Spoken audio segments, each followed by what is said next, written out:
سکھائیں گے۔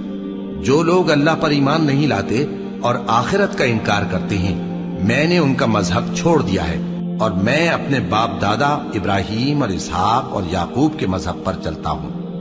ہمیں شایع نہیں ہے کہ کسی چیز کو اللہ کے ساتھ شریک بنائیں۔ یہ اللہ کا فضل ہے ہم پر بھی اور لوگوں پر بھی، لیکن اکثر لوگ شکر نہیں کرتے۔ اے میرے قید خانے کے رفیقو، بھلا کئی جدا جدا آقا اچھے یا اللہ جو اکیلا ہے سب پر غالب ہے؟